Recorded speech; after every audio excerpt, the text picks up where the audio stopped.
रपंसल और paper Prince जादू।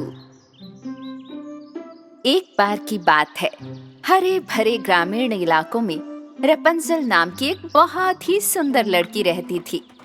बहुत दूर से आने वाले प्रिंस रॉब का स्वागत करने के लिए वो जंगल में अपने घोड़े पर सवार होकर गई।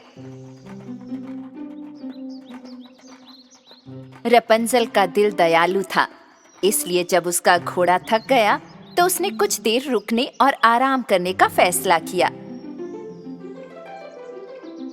रपंसल, क्या तुम्हें लगता है कि जब मैं ड्रैगन ड्रेडो को हंसाने में कामयाब हो जाऊंगी तो मेरा जादू टूट जाएगा?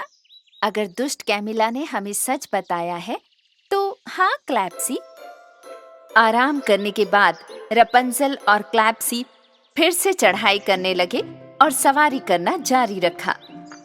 प्रिंस रॉब ने रपंसल को बहुत बहुत याद किया था और वो उन्हें ढूंढ रहा था। ओह मेरी रपंसल, तुम कहाँ हो? तभी राजकुमार ने देखा कि कोई आ रहा है। ये सोचकर कि वो रपंसल है, वो चिल्लाया, हे हुहू, मैं यहाँ हूँ रपंसल। हे। लेकिन वो गलत था। ये रपंसल नहीं थी, ये कैमिला थी, दुष्ट चुड़ैल। हम राजकुमार के बहुत करीब हैं मेरी आका। उम्र बढ़ने का जादू करने का समय आ गया है।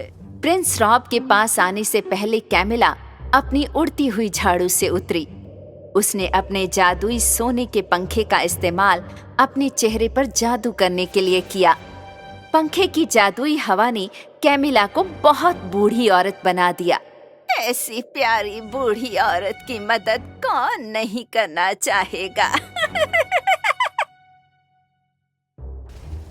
जैसे ही धुआं छंटने लगा, कैमिला राजकुमार की ओर चलने लगी। ओह, ये रपंसल तो नहीं है। जब प्रिंस रॉब ने महसूस किया कि एक बूढ़ी औरत आ रही है तो वो तुरंत उनके पास गया और पूछा कि क्या उन्हें कुछ चाहिए। बेटा, हाँ, मुझे सचमुच तुम्हारी मदद चाहिए। आप बस कहिए, मुझसे जो होगा मैं करूँगा। सुनो बेटा, मुझे अपने भाई से एक पत्र मिला है, लेकिन मैं पढ़ नहीं सकती। मुझे माफ कर दीजिए, पर आप पढ़ क्यों नहीं पाती हैं? मेरे पास आओ और मेरी आंखों को देखो बेटा। प्रिंस रॉब ने बूढ़ी औरत की आंखों को करीब से देखा और देखा कि आंखें स्थिर नहीं रह सकती, वे घूम रही थीं। ठीक है, मैं समझ गया। तो आप चाहती हैं कि मैं ये पत्र पढूं, क्योंकि आपसे नहीं पढ़ा जाता, है ना? हाँ दयालु बेटा, कृपया पढ़ दो, लेकिन मैं ये भी कह दूं कि मेरे कान भी ठीक से नहीं सुनते हैं। ठीक है, इसमें कोई समस्या नहीं है। मैं ये पत्र जोर से पढ़ूंगा। एक बूढ़ी औरत के रूप में कैमिला ने प्रिंस रॉब को कागज का टुकड़ा थमा दिया। ये पत्र इतने छोटे अक्षरों में लिखा है कि मुझे भी थोड़ी दिक्कत हो रही है। करीब आओ बेटा, पेपर के और पास।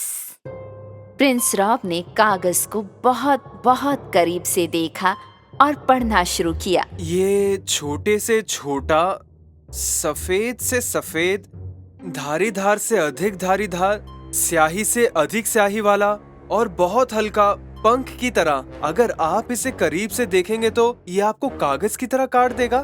हाँ? कुछ ही देर में प्रिंस रॉब को धुएं ने घेर लिया और वो अचानक कागज के टुकड़े में बदल गया। हाँ? राजकुमार ने सिर्फ एक पत्र ही नहीं पढ़ा था, बल्कि एक बुरे जादू के मंत्र को भी पढ़ा था।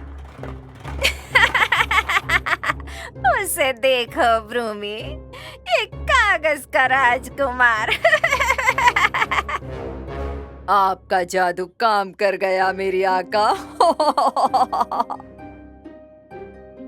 प्रिंस रॉब को कागज के एक टुकड़े के रूप में वहीं छोड़कर कैमिला अपनी उड़ती हुई झाड़ू पर चढ़ गई और तुरंत भाग गई।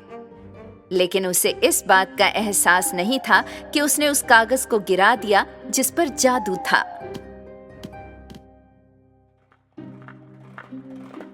और कुछ देर बाद रपुंज़ल आखिरकार प्रिंस रॉब की तरफ सरपट दौड़ी। जैसे ही उसने राजकुमार की कागज की आकृति देखी, वो असमंजस में पड़ गई। मेरे राजकुमार, क्या हुआ? इस यात्रा में तुम्हें क्या हो गया?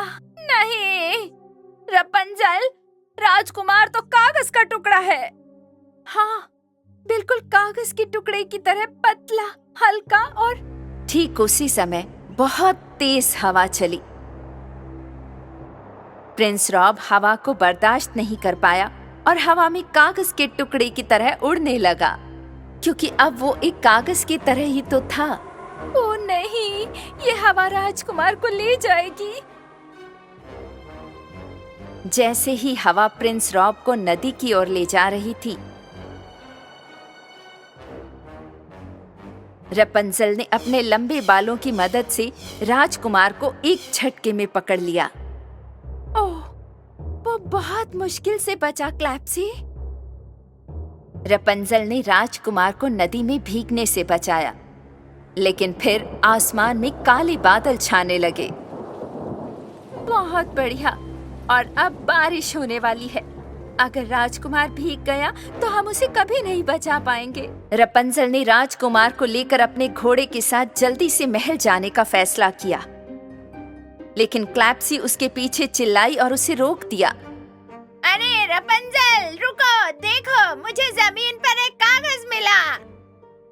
रपुंज़ल ने वो कागज उठाया जो क्लैप्सी को मिला था और महसूस किया कि उस पर जादुई शब्द लिखे हुए थे। ये छोटे से छोटा है, सफेद से अधिक सफेद है, धारीदार से अधिक धारीदार है, अधिक। रपुंज़ल, रुक जाओ, उन शब्दों को मत पढ़ना, नहीं तो तुम पर भी जादू का असर हो सकता है। हाँ, हो सकता है कि अगर हम कागज को फाड़ दें तो बारिश होने से पहले ये जादू टूट जाए। क्लैप्सी। रपुंज़ल ने जादुई कागज को कई टुकड़ों में फाड़ दिया और फिर अपने दोस्त ड्रेडो नाम के ड्रैगन को बुलाया। ड्रेडो! रपुंज़ल की आवाज सुनकर ड्रेडो ने अपने विशाल पंख फड़फड़ाए और रपुंज़ल के पास आया। ड्रेडो, हमारे पास ज्यादा समय नहीं है। अपनी तेज आग से तुम्हें कागज के इन टुकड़ों को तुरंत राख में बदलना है।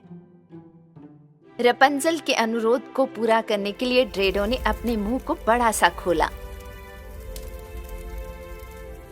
और उसकी फूंक की लपटों से कागज के जादुई टुकड़े राख में बदल गए और ये काम कर गया। प्रिंस रॉब जादू से मुक्त हो गया और वो फिर से एक इंसान में बदल गया। उसे पता ही नहीं चला कि उसे क्या हो गया था। रपुंज़ल, आखिरकार तुम आ ही गई। मैंने तुम्हें महीनों से नहीं देखा। मेरे राजकुमार, मैंने आपको बहुत याद किया। अब हम कभी इतने लंबे समय के लिए अलग नहीं होंगे। जैसे ही उन पर काले बादल बरसने लगे, प्रिंस रॉब और रपुंज़ल ने एक दूसरे को प्यार से गले लगाया और फिर कभी न साथ छोड़ने की कसम खाई। और कैमिला, दुष्ट चुड़ैल, जिसने कांच के ग्लोब के माध्यम से उनकी खुशी देखी, गुस्से से भर उठी, क्योंकि जिनके दिल बुराई से भरे होते हैं वे कभी खुश नहीं हो सकते, और जिनके दिल प्यार से भरे होते हैं वे हमेशा खुश रहते हैं।